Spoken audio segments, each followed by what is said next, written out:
Good morning. Welcome aboard the EA Warbirds of America Tram Tour. We're going to have a lot of aircraft that we're going to go around.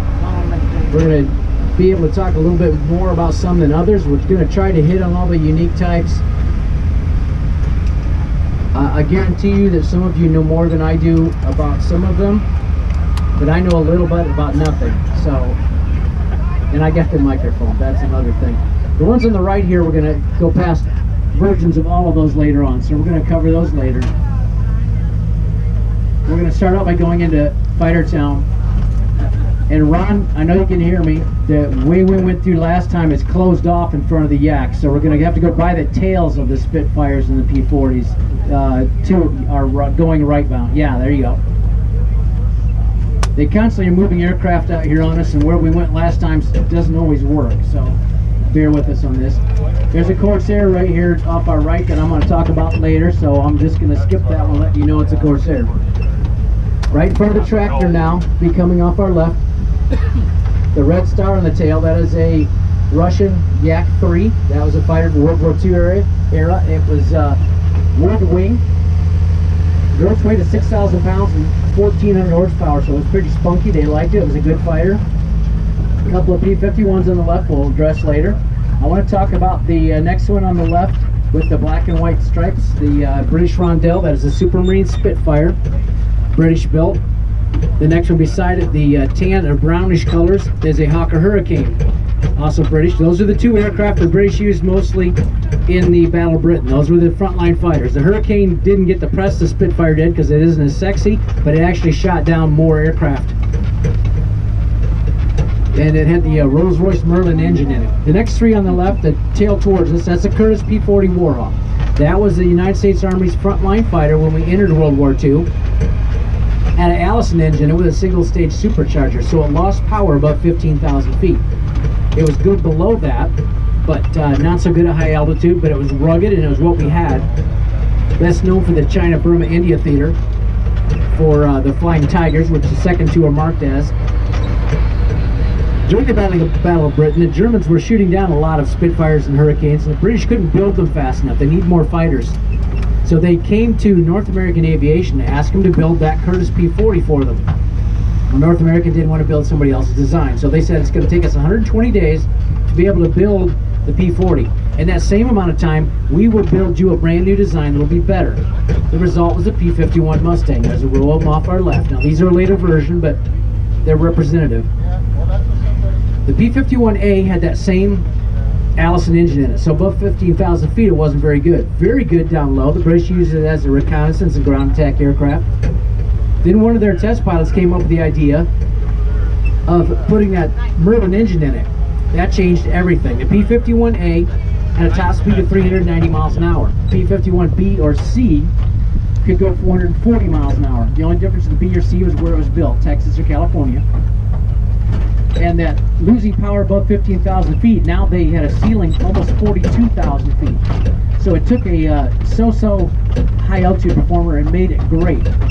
If you look off our left, the first Oak Crow, the green one, that is a B or a C. Now it's got a sliding canopy, which was an innovation they did in England called a Malcolm hood. There's a couple more later that's more representative of B or a C. They put an 85-gallon fuselage tank behind the pilot. They could hang a drop tank under each wing, and because of that, they had long range. Where our bombers flying into Germany used to have to be unescorted, now the P-51s could go the whole way. Where the Germans used to wait until the fighters would turn back, fuel limited, and then decimate the bombers, the P-51 could stop that. I'm going to digress for a minute here. Off our right, the twin boom aircraft is a Lockheed B-38 Lightning. It was the first fighter the United States had that could do over 400 miles an hour level flight. It also was very long range. It too could go into Germany, but they actually sent all of them down to North Africa for that invasion first, so there weren't a lot of them available at that time. It's best known in the Pacific, where Richard Long shot down 40 aircraft, all of them in the P-38. Back to the P-51, the ones with the bubble canopy. That's the D model that was later on in World War II. It had 6 machine guns in the wing instead of the B or C's 4. Next, coming up off our right, the three blue ones, Chance Vault F4u Corsair.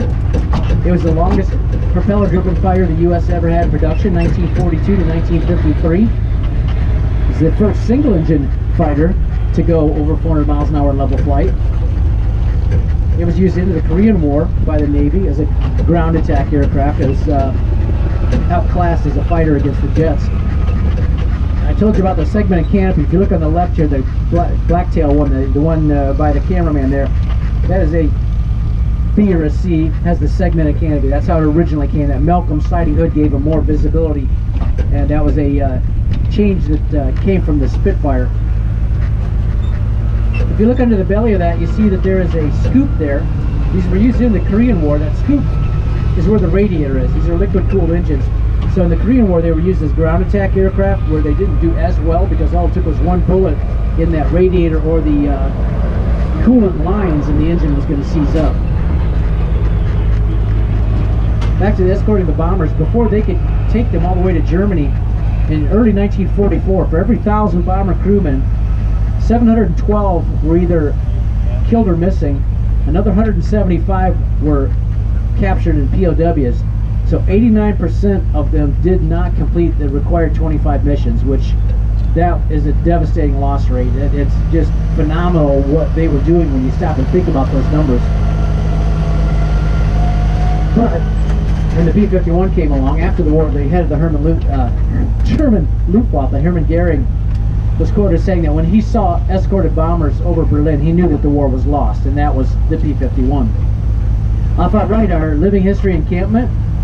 You can see how they lived and survived during the war.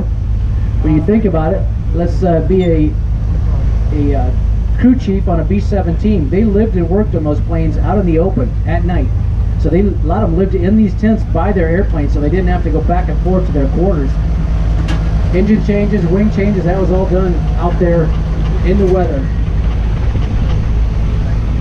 If we come around the corner here off our left, the black one is a Cessna Ut1 Vietnam era forward air-controlled aircraft. It had 400 pounds of radio equipment on board so they could communicate with the ground troops and the aircraft. They would fly around low and slow, find targets, or be told where the targets were by the ground troops. They would fire one of those rockets which would leave a big smoke mark. Then a fast mover like an F4 that couldn't see the target could see the smoke, and they would talk them onto it by saying, "Blitz direction 300 meters and hit from my smoke, hit that spot." And then after the first bomb, they could adjust it even more. Left and right now is the North American design Ryan-built Navion L-17, post-World War II light liaison aircraft. North American originally designed this to keep their production line running, their designers busy after the P-51 contract was canceled and before the B-45 Tornado got started.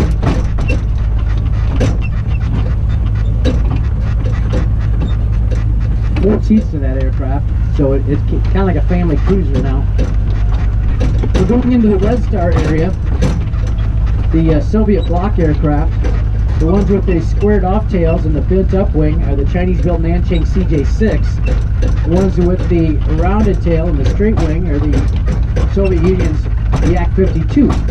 Other than that, same job, aerobatics trainer. The Yak-52, the systems on that are pneumatic. It's got an air compressor on board. The start, flaps, landing gear, all pneumatic run. A little more complicated, but lighter, so they did it for the weight. Biplane off our right is German. I'll be talking about those a little bit later.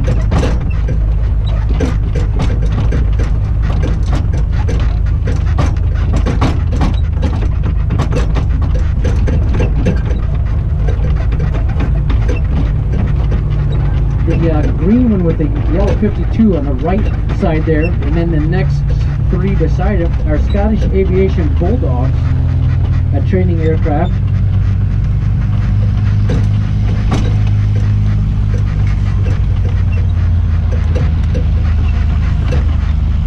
That Bulldog was flown by Sweden and the Royal Air Force.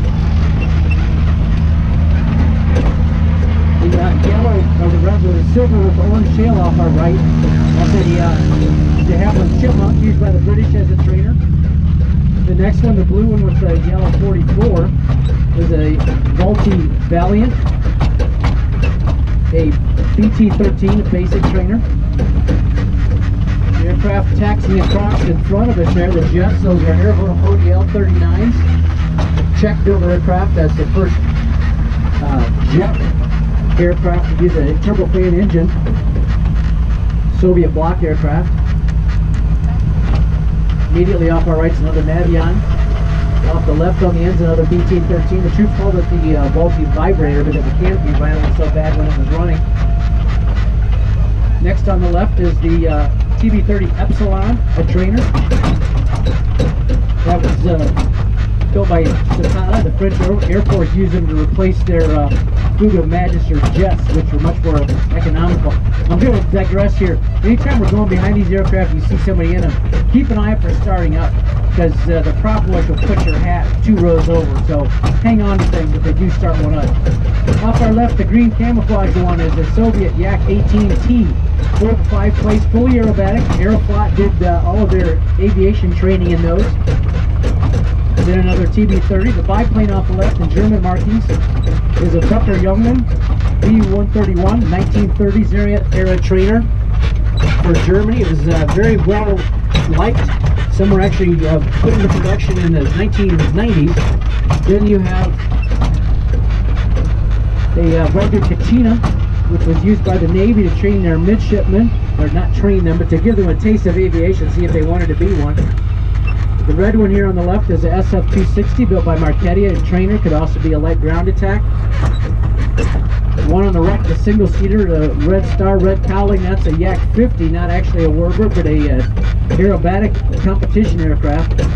Originally to spar, and that was so weak that after they flew them 50 hours, they would destroy them, throw them out, because they had a lot of wing failures. They did fix that problem eventually. A couple more SF-260s. They're getting in a TB-30 Epsilon there, and they promised us last time by that they would give you a ride if you came back. Everybody at the same time.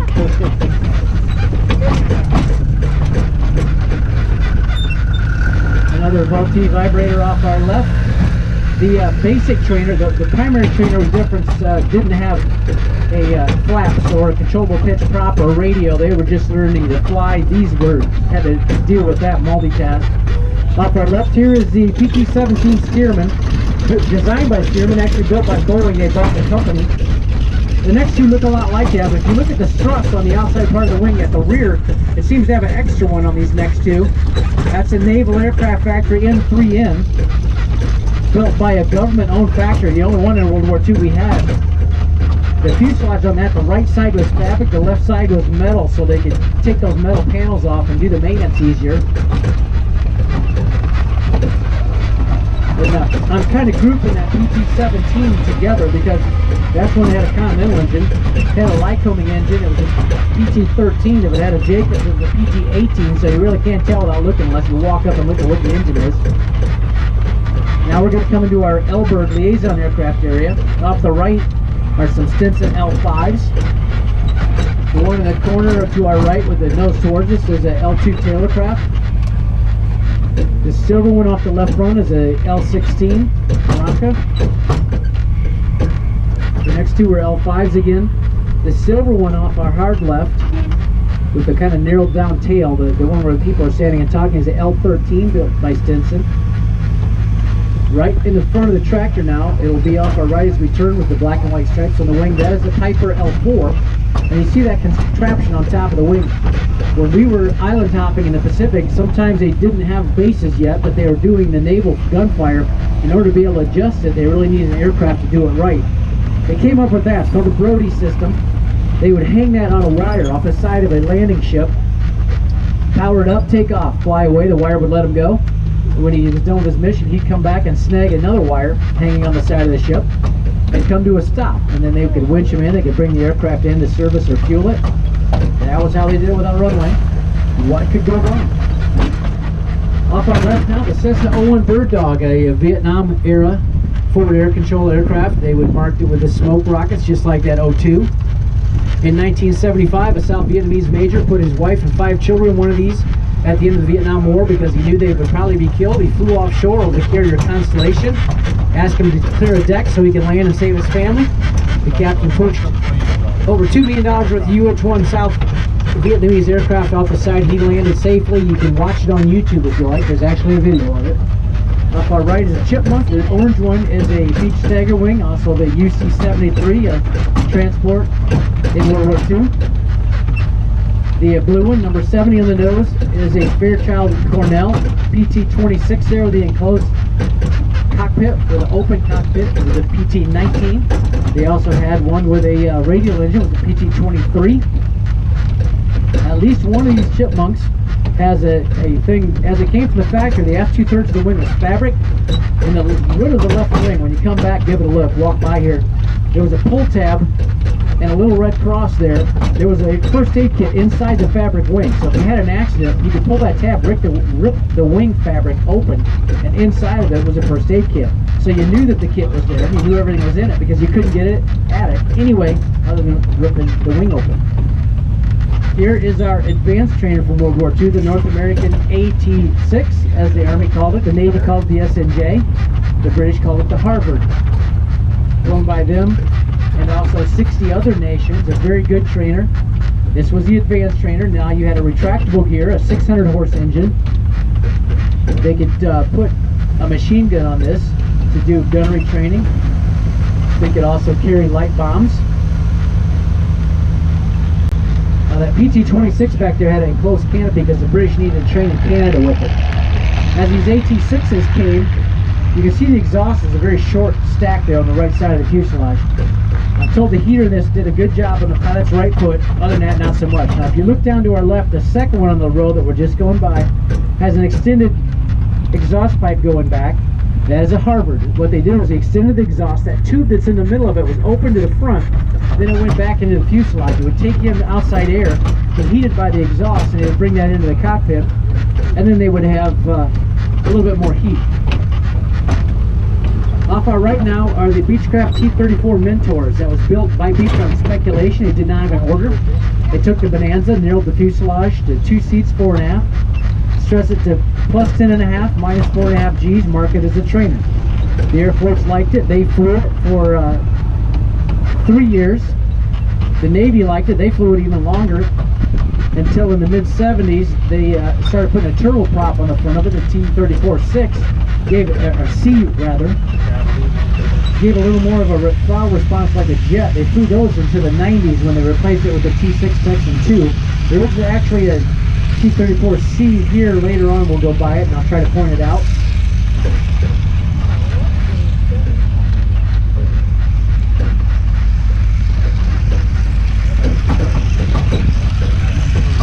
The aircraft taxiing there is a Howard, because that one of the TV-1, the Lockheed TV-1.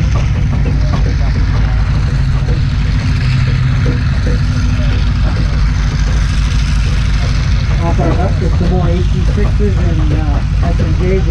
I was asked yesterday, if you look, that first one in the row has a tube coming out of it and a container below it. Radial engines like to leak oil, and so all that's doing is catching the oil so it doesn't puddle up on the ground. Off our distant left front, that high wing with the 2 engines is a Consolidated TBY-5A Catalina. Originally built as a straight seaplane. This one has a landing gear so it can be an amphibian. It was used a lot for searching for enemy ships in the Pacific. It also searched for downed crewmen. It can carry depth charges, bombs, and torpedoes. You see those big wingtip floats hanging down, a lot of drag there. When they got in flight, they actually swung those up in line with the wings, so that all that drag went away. Off our left, the first aircraft with the kind of faded orange paint is a Beechcraft C47 Expediter cargo plane. The second one is the development of the Cessna T50 Bobcat. That is the UC-78, called the Bamboo Bomber, because a lot of it is wood. The wood single-piece spar in that, wingtip to wingtip. Next is another version of the Beech 18 with the glass nose there. That is AT-11 Kansan, used to train bombardiers. You can see the northern bomb sight in the nose, small bomb bays under the fuselage. It also has a plexiglass dome on the top. They could have a machine gun turret up there and teach gunners in that. There was also another version called the HE7 Navigator that just had plexiglass domes on the top where they taught navigation. An example of the government using an aircraft already in production, the Beech 18, for a lot of different uses without having to design a new aircraft. Another C-45 there with the yellow cowlings. The next one in the row is a Cessna 310. The Air Force ordered those as a U-3 light transport and a small cargo aircraft. The Navy markings there, they also flew it, as did the Army. After they'd flown it for a year, the Air Force did a study and find out that they were spending $12 an hour to fly that at that time. That fuel today won't get you to the runway. These S&Js off our right, the Navy actually used some of them for carrier qualifications in Lake Michigan.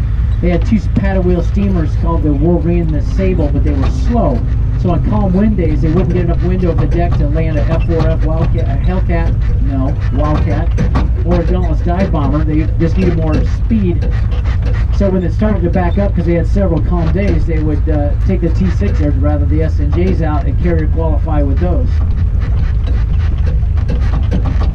Coming up on our left front, the twin-tail, twin-engine is the North American B-25 Mitchell. Flew in all theaters of the war, although best known for the Doolittle raid, where they flew 16 of them off the carrier Hornet. They weren't designed for that, but when the Japanese attacked Pearl Harbor in December of '41, we really had no way to hit back, and we wanted to. So they figured out they could fly these off a carrier one way. It didn't do a lot of damage because they didn't have a lot of bombs on board, but it was huge psychologically, because the Japanese had told their people they would never be attacked at home. Here it is only 2.5, 3 months into the war, and their capital city of Tokyo was hit. And they also had to bring home a lot of fighter units to make sure it didn't happen again. So there was a big effect. As you see, there are glass noses, like the first one where a bombardier could be. Betty's Dream is an example of a hard nose with 8 machine guns in it. Very devastating low altitude attack.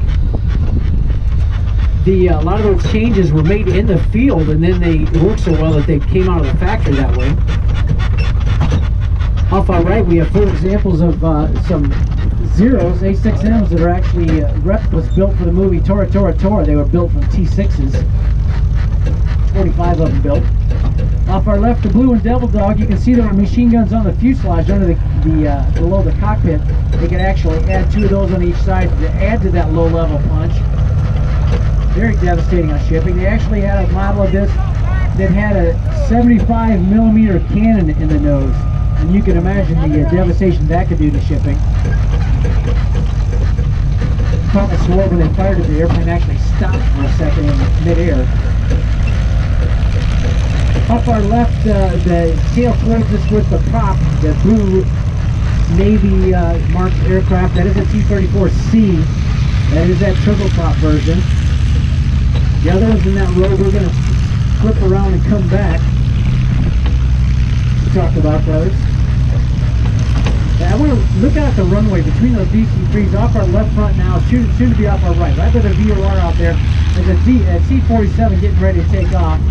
That's all brother. I'm going to tell you why that's unique in a minute. It was sitting here, of course it's leaving now, but it's starting its takeoff there off our right front.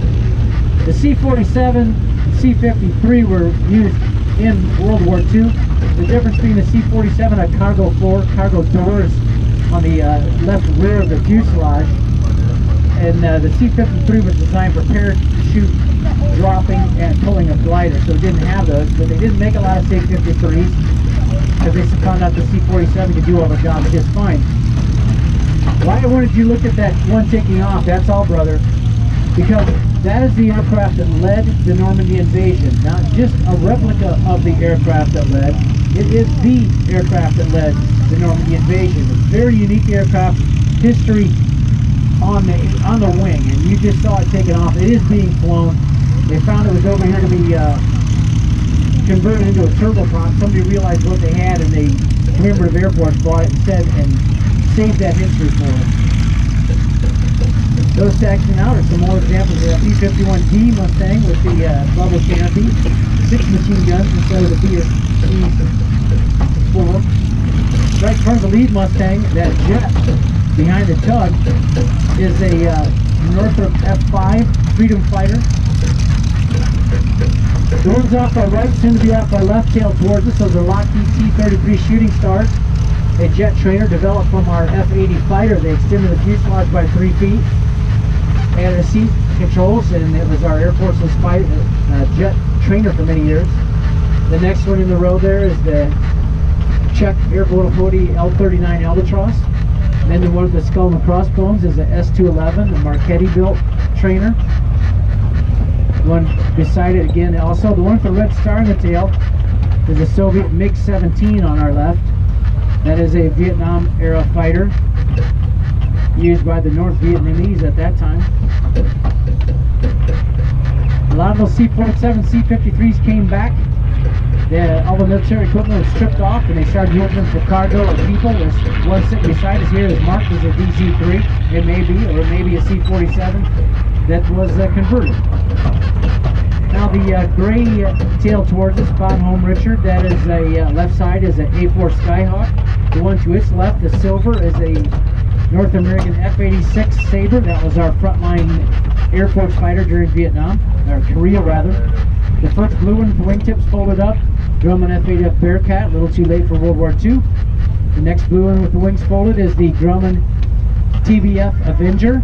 A lot of them built by General Motors, which makes it TBM. The next one there, F3 on the fuselage, is a Grommet F4f Wildcat. Very rare there. That's an F4f3. The wings do not fold on that. That was an early version. Butch O'Hare flew one of those. That's if you've flown through O'Hare Airport. That's who it was named after. The next one with the black and white stripes, wing folded, is the Hawker Sea Fury. A little too late for World War II. Was used in the Korean War. The one being towed there with the wings folded up is a A1 Sky Raider, used in Korea and Vietnam, but probably best known for the Sandy mission in Vietnam, where they would escort the helicopters in to rescue downed air crew. They could fly slow enough to stay with the helicopters, yet loiter a long time. As you can see looking at the wings, they could carry lots and lots of ordnance to keep the enemy's head down while they picked up the downed crew.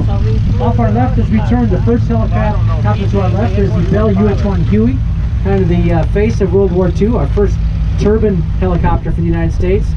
The next one is a Polish-built Mi-2 Hoplite, a cargo aircraft for the Soviet bloc aircraft nations. Then we have another version of the C-47, an AC-47. If you look at the left side of the fuselage, it's got 3 7.62 miniguns there. Used in Vietnam, the rate of fire was such that this tracers left a solid tongue of fire from the aircraft to the ground, so it got the name Puff the Magic Dragon.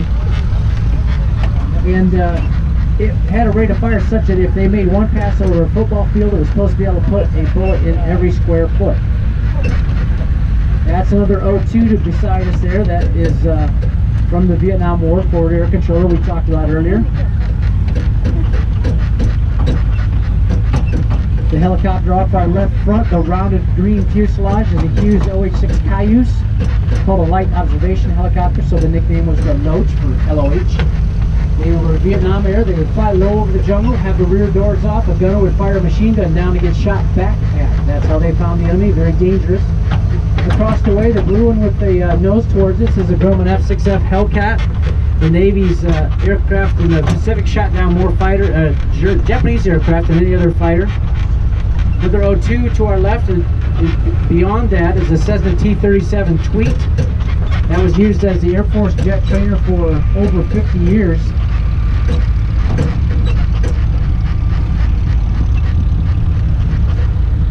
Another look at those zeros off our right.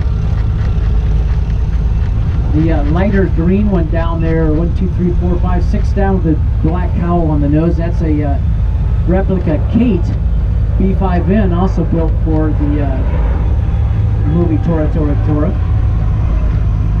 Now we're going to come up to this brown building off our right. That is the EA Warbirds of America gift shop. If you'd like to help support this tram ride, it makes it free. That's how we get some of our money, by selling shirts, hats, books, Warbird, anything you can think of is in there. Please consider that. You can also join Warbirds of America there. You don't have to have a Warbird. You don't have to be a pilot. You can just like Warbirds and help support us. This is where we're going to be dropping you off, and I want everybody to look up at the canopy above your head and notice how it angles down at the edge. When you stand up, that gets way closer than you think, and you will hit your head, and it does hurt. I'm an expert, I know.